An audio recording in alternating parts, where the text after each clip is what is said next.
Home rule league आंदोलन।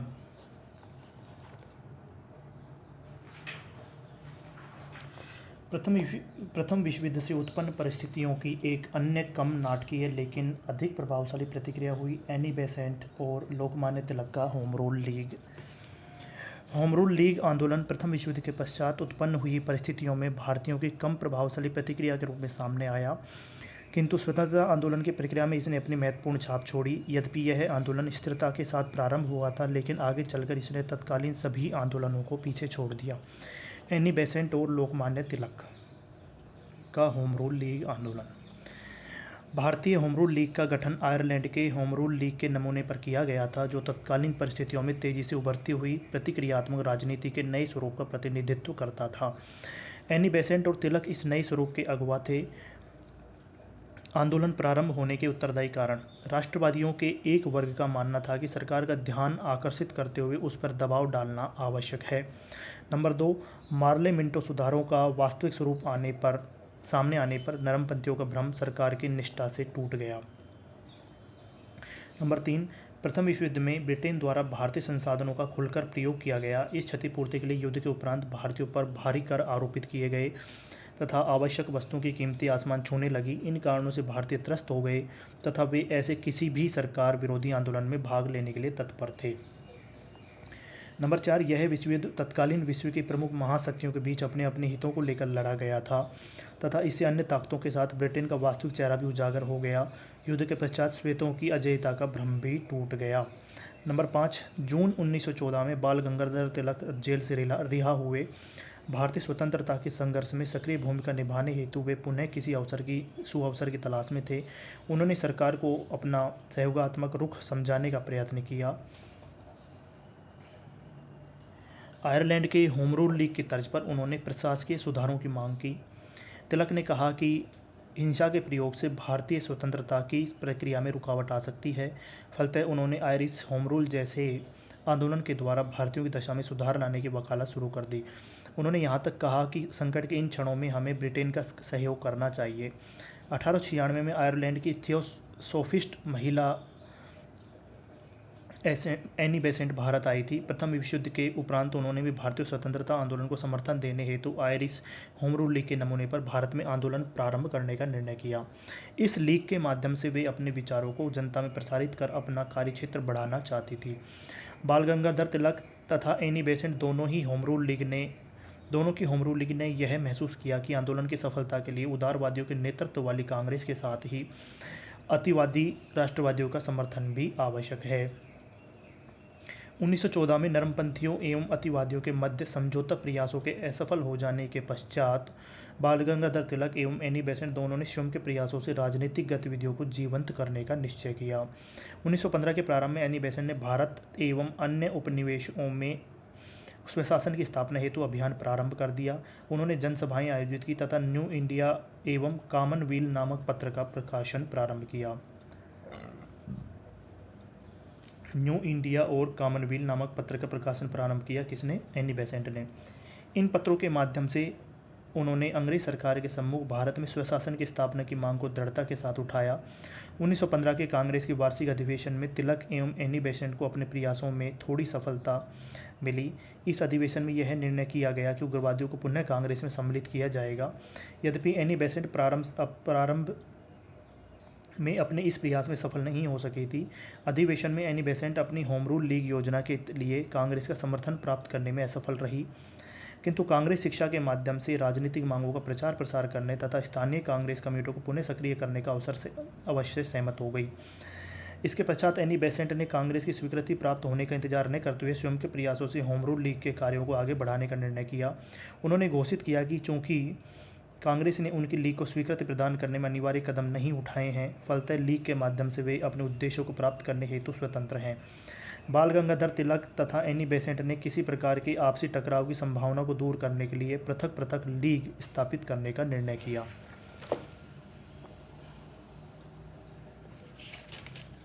तिलक की home rule league. बाल गंगाधर तिलक ने होम रूल की स्थापना अप्रैल 1916 में की।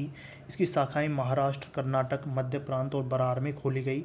इसमें इसे 6 शाखाओं में संगठित किया गया।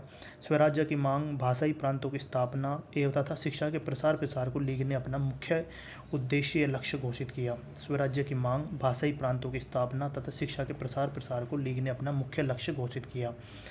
बेसेंट की home rule league. Annie Besant ने सितंबर 1916 में मद्रास में होम रूल लीग की स्थापना की घोषणा की। मद्रास के अतिरिक्त लगभग पूरे भारत में इसकी शाखाएं खोली गई। इसकी लगभग 200 शाखाएं थीं। जॉर्ज अरुंडेल को लीग का संगठन सचिव घोषित किया गया। यद्यपि बेसेंट की लीग का संगठन तिलक की होम रूल लीग की तुलना में कमजोर था, किंतु इसके सदस्यों की संख्या काफ़ी अधिक थी। बेसेंट की लीग में अरुंडेल के अलावा B.M. वाडिया, C.P. रामास्वामी अय्यर ने भी महत्वपूर्ण भूमिका निभाई। धीरे धीरे होम रूल लीग आंदोलन लोकप्रिय होने लगा तथा इसके समर्थकों की संख्या बढ़ने लगी। अनेक प्रमुख राष्ट्रवादी नेताओं ने लीग की सदस्यता ग्रहण की, जिनमें मोतीलाल नेहरू, जवाहरलाल नेहरू, भूला भाई देसाई, चित्तरंजन दास, मदन मोहन मालवीय, मोहम्मद अली जिन्ना, तेज बहादुर सप्रू तथा लाला लाजपत राय प्रमुख थे। इनमें से कुछ नेताओं को स्थानीय शाखाओं का प्रमुख नियुक्त किया गया। अनेक अतिवादी राष्ट्रवादी, जिनका कांग्रेस की कार्यप्रणाली से मोह भंग हो चुका था, होम रूल लीग आंदोलन में शामिल हो गए। गोपाल कृष्ण गोखले की सर्वेंट ऑफ इंडिया सोसाइटी के अनेक सदस्यों ने भी आंदोलन की सदस्यता ग्रहण कर ली। फिर भी एंग्लो इंडियन, आंग्ल भारतीय, बहुसंख्यक मुसलमान तथा दक्षिण भारत की गैर ब्राह्मण जातियां इस आंदोलन से दूर रही, क्योंकि उनका विश्वास था कि होम रूल का तात्पर्य हिंदू व मुख्यतः उच्च जातियों के शासन से है। होम रूल लीग आंदोलन के कार्यक्रम। होम रूल लीग आंदोलन का मुख्य उद्देश्य भारतीय जनमानस को होम रूल अर्थात स्वशासन के वास्तविक अर्थ से परिचित कराना था। इसने भारतीयों को राजनीतिक रूप से जागृत करने के पिछले सभी आंदोलन को पीछे छोड़ दिया तथा भारत के राजनीतिक दृष्टिकोण से पिछड़े क्षेत्रों जैसे गुजरात एवं सिंध तक अपनी पैठ बनाई। आंदोलन का उद्देश्य पुस्तकालयों एवं अध्ययन कक्षों, जिनमें राष्ट्रीय राजनीति से संबंधित पुस्तकों का संग्रह हो तथा जनसभाओं एवं सम्मेलनों का आयोजन कर भारतीयों में राजनीतिक शिक्षा को प्रोत्साहित करना था। इसके लिए लीग ने समाचार पत्रों, राजनीतिक विषयों पर विद्यार्थियों कक्षाओं का आयोजन, पैम्पलेट्स, पोस्टर, पोस्ट कार्ड, नाटकों एवं धार्मिक गीतों जैसे माध्यमों को भी अपने प्रयासों में सम्मिलित किया। लीग ने अपने उद्देश्यों की प्राप्त सफलता के लिए कोष बनाया तथा धन एकत्रित किया, सामाजिक कार्यों का आयोजन किया तथा स्थानीय प्रशासन के कार्यों में भागीदारी निभाई। लीग ने स्थानीय कार्यों के माध्यम से बहुसंख्यक भारतीयों से जुड़ने का प्रयास किया। 1917 की रूसी क्रांति से भी लोगों लीग के कार्य में सहायता मिली। लीग के प्रति सरकार का रुख। सरकार ने लीग के समर्थकों पर कड़ी कार्रवाई की तथा लीग के कार्यक्रमों को रोकने के लिए दमन का सहारा लिया।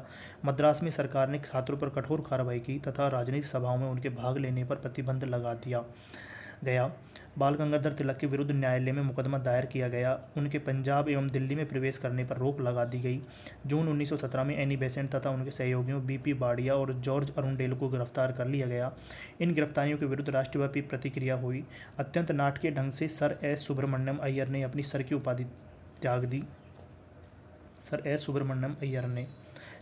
उपाधि त्याग दी और तिलक ने सरकारी दमन के विरोध में अहिंसात्मक प्रतिरोध कार्यक्रम प्रारंभ करने की वकालत की।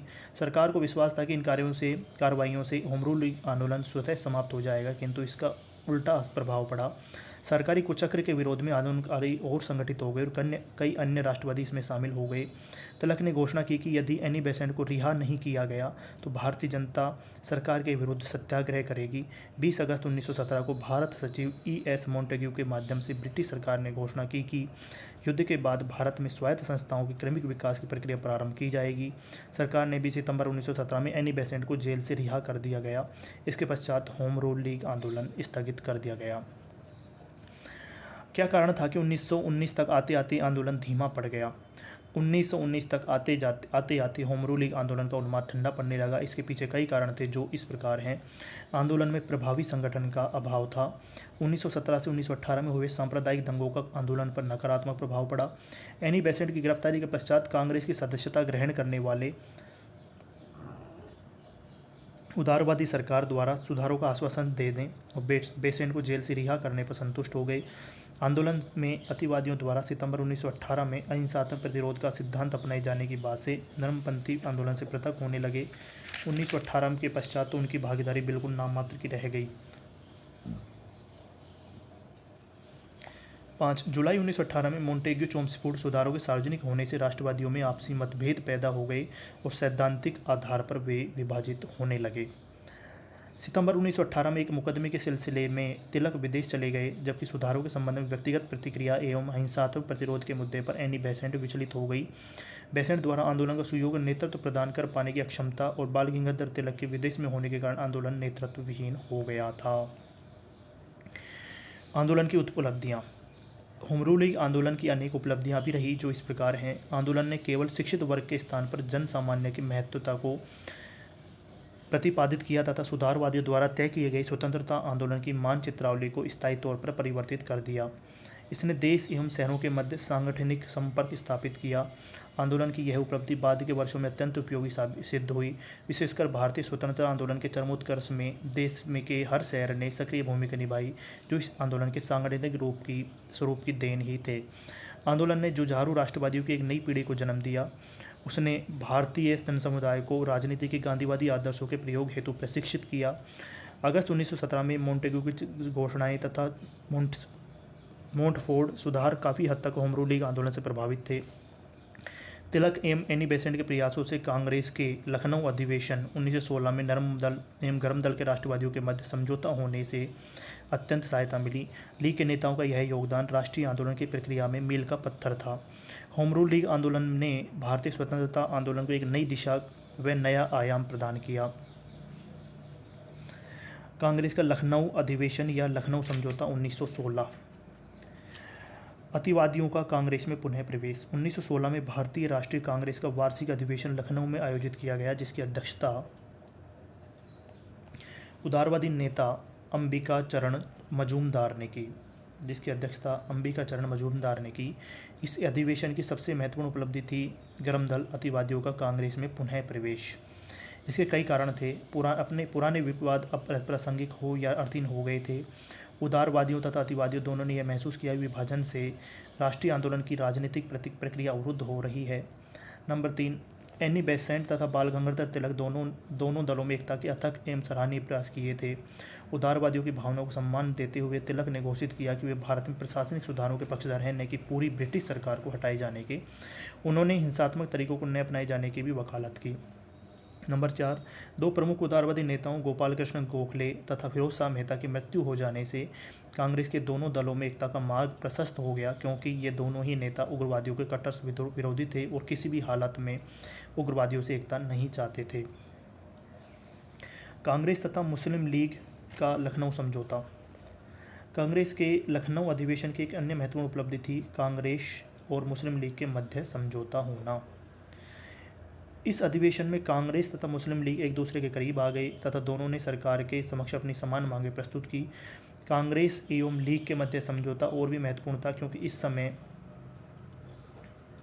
युवा क्रांतिकारी आतंकवादियों में मुस्लिम लीग की अच्छी पकड़ थी। फलतः लीग के कांग्रेस के समीप आने से कांग्रेस के साम्राज्यवादी विरोध अभियान को और गति मिल गई। मुस्लिम लीग के भारतीय राष्ट्रीय कांग्रेस के समीप आने के कई कारण थे।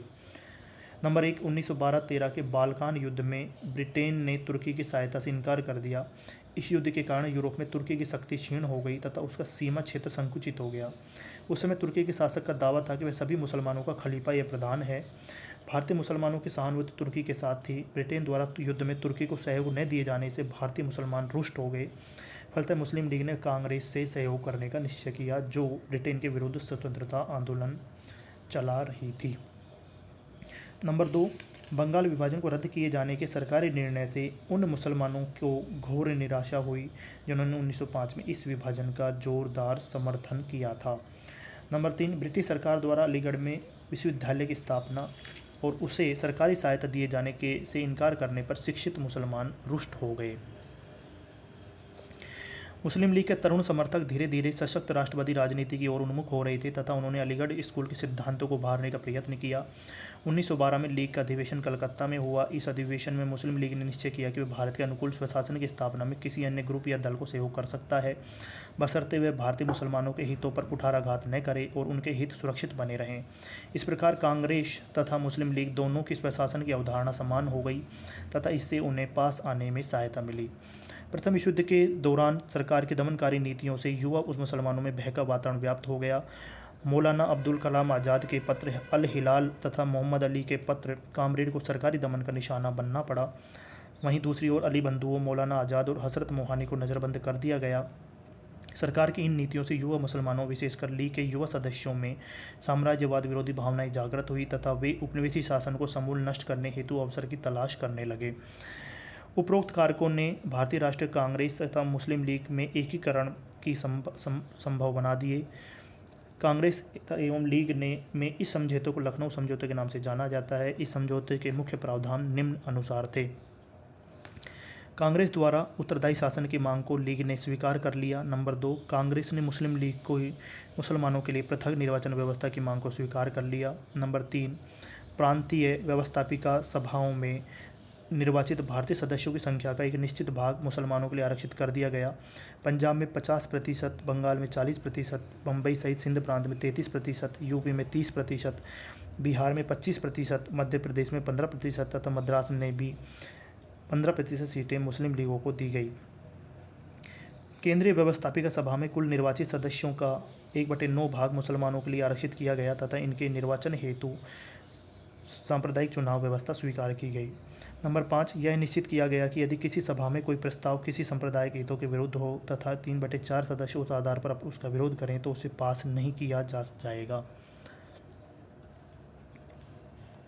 एकीकरण के फलस्वरूप जहां एक और मुस्लिम लीग कांग्रेस के साथ सरकार को संयुक्त संवैधानिक मांगों का प्रस्ताव पेश करने पर सहमत हो गई, वहीं दूसरी ओर कांग्रेस ने मुस्लिम लीग की पृथक निर्वाचन व्यवस्था को भी मांग को स्वीकार कर लिया। समझौते के पश्चात कांग्रेस तथा मुस्लिम लीग दोनों ने सरकार के समक्ष अपनी संयुक्त मांगें पेश की, जो इस प्रकार थी। सरकार भारत को उत्तरदायित्व शासन देने की शीघ्र घोषणा करे। नंबर 2, प्रांतीय व्यवस्थापिका सभाओं में निर्वाचित भारतीयों की संख्या बढ़ाई जाए तथा उन्हें अधिक अधिकार प्रदान किए जाएं। नंबर 3, वायसराय की कार्यकारिणी परिषद में आधे से अधिक भारतीय शामिल हों। तो क्या मांगे प्रस्तुत की गई थी? नंबर 1, सरकार भारत को उत्तरदायित्व शासन देने की घोषणा करे। नंबर 2, प्रांतीय व्यवस्थापिका सभाओं में निर्वाचित भारतीयों की सदस्य संख्या बढ़ाई जाए, उन्हें अधिक अधिकार प्रदान किए जाएं। नंबर 3, वायसराय की कार्यकारिणी परिषद में आधे से अधिक सदस्य भारतीय हों। समझौते के नकारात्मक पहलू। लखनऊ के ऐतिहासिक समझौते के फलस्वरूप भारतीय राष्ट्रीय कांग्रेस तथा मुस्लिम लीग ने एक संयुक्त मंच का गठन तो कर लिया, किंतु उसके समझौता प्रावधानों के निर्धारण में दूरदर्शिता का पूर्ण अभाव परिलक्षित हुआ। कांग्रेस द्वारा लीग के प्रस्तावित सांप्रदायिक निर्वाचन व्यवस्था को स्वीकार कर लिए जाने से एकमात्र मंच कांग्रेस द्वारा लीग की प्रस्तावित सांप्रदायिक निर्वाचन व्यवस्था को स्वीकार कर लिए जाने से एक समान मंच तथा राजनीति की 2 अलग अलग दिशाओं का युग प्रारंभ हुआ। यह प्रावधान द्विराष्ट्र सिद्धांत की अवधारणा का अंकुर था। इसके अतिरिक्त लखनऊ समझौते में कांग्रेस तथा लीग के नेताओं ने आपस में एकता की व्यवस्था तो कर ली, किंतु हिंदू मुसलमान दोनों संप्रदाय के लोगों को आपस में लाने के कोई प्रयास नहीं किए गए। समझौते के सकारात्मक पहलू। सांप्रदायिक निर्वाचन पद्धति से के विवादास्पद प्रावधानों को छोड़ दिया जाए तो इस व्यवस्था से यह लाभ हुआ कि अल्पसंख्यकों के मन में बहुसंख्यक हिंदुओं का भय दूर हो गया। समझौते के पश्चात मुसलमान यह मानने लगे कि उनके हितों को अब हिंदुओं से कोई खतरा नहीं रहा। दूसरा, समझौते से भारतीयों में एकता की नई भावना का विकास हुआ। इससे राष्ट्रीय स्वतंत्रता आंदोलन को नई ताकत मिली। समझौते के पश्चात स्थापित हुई एकता को सरकार ने भी महसूस किया तथा उसने भारत में उत्तरदायी शासन की स्थापना हेतु प्रयास किए। इसी के फलस्वरूप अगस्त 1917 में मॉन्टेग्यू घोषणाएं सार्वजनिक की गई। मॉन्टेग्यू की घोषणा 20 अगस्त 1917। मॉन्टेग्यू भारतीय राज्य सचिव थे। इस पद पर नियुक्त होने के कुछ समय पश्चात ही मॉन्टेग्यू ने 20 अगस्त 1917 को कॉमन्स सभा में ब्रिटिश सरकार के उद्देश्य पर एक महत्वपूर्ण घोषणा की। महामहिम सम्राट की सरकार की नीति, जिससे भारत सरकार भी पूर्णतः सहमत है, यह है कि भारतीय शासन के प्रत्येक विभाग में भारतीयों की भागीदारी उत्तरोत्तर बढ़े तथा स्वशासी संस्थाओं का धीरे धीरे विकास हो, जिससे अधिकाधिक प्रगति करते हुए भारत में उत्तरदायी प्रणाली की स्थापना हो तथा यह ब्रिटिश साम्राज्य के अभिन्न अंग के रूप में आगे बढ़े। उन्होंने यह निश्चय कर लिया कि इस दिशा में एक महत्वपूर्ण कदम अतिशीघ्र लिया जाए। मैं इस विषय पर स्पष्ट कर दूं कि यह प्रगति क्रमबद्ध चरणों में ही संभव है। ब्रिटिश सरकार और भारत सरकार, जिन पर भारत के लोगों की भलाई और उन्नति का दायित्व है, वे ही समय तथा प्रत्येक उन्नति के मार्ग को सुनिश्चित करेंगे। और यह उनके सहयोग पर निर्भर होगा जो अब सेवा का अवसर प्राप्त करेंगे तथा जिस सीमा तक वे उस विश्वास को निभाएंगे जो उनकी उत्तरदायित्व की चेतना पर किया जा सकता है। मोंटेग्यू घोषणा का महत्व। इस घोषणा से राष्ट्रवादियों को स्वशासन या होम रूल की मांग के संबंध में महत्वपूर्ण उपलब्धि हासिल हुई। घोषणा के पश्चात भारत में स्वशासन की स्थापना की मांग में विप्लव या विद्रोह की संभावना समाप्त हो गई क्योंकि सरकार ने उसे अपनी नीतियों में सम्मिलित कर लिया। इससे 1909 में मार्ले द्वारा की गई घोषणा से उत्पन्न असंतोष और रोष भी समाप्त हो गया। भारतीयों की आपत्ति। उक्त उपलब्धियों के साथ ही भारतीय नेताओं को घोषणा के संबंध में 2 आपत्तियां थी जो इस प्रकार हैं। नंबर 1, घोषणा में उत्तरदायी शासन की स्थापना के लिए कोई निश्चित सीमा नहीं दी गई। मोंटेग्यू घोषणा में उत्तरदायी शासन को तो कह दिया लेकिन उसके लिए कोई निश्चित सीमा नहीं दी गई थी। नंबर 2, उत्तरदायी शासन के प्रकृति और प्रगति के संबंध में निश्चय करने का अधिकार केवल सरकार को ही था। इस बात से भारतीय असंतुष्ट थे। उनका मानना था कि भारतीयों के लिए अच्छे या बुरे का निर्णय करने का अधिकार केवल सरकार को नहीं है, अपितु इस प्रक्रिया में भारतीयों को भी सहभागी बनाया जाना चाहिए। तो मोंटेग्यू घोषणा का मतलब ये था कि वो उत्तरदायी शासन के लिए राजी हो गए थे।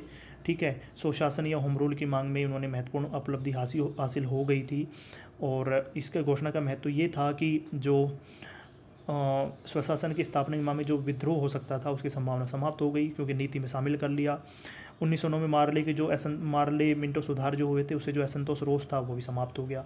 लेकिन भारतीयों की आपत्ति क्या थी? नंबर 1, उत्तरदायी शासन के लिए कोई निश्चित सीमा नहीं थी, पहली बात। दूसरी बात, इसमें केवल सरकार की ही भूमिका थी, भारतीयों की भूमिका नहीं थी, जिससे क्या है कि वो अपने मनमाने तरीके से कुछ भी लागू कर सकते थे। भारतीयों को सहभागी बनाया जाना इसमें ज़रूरी था।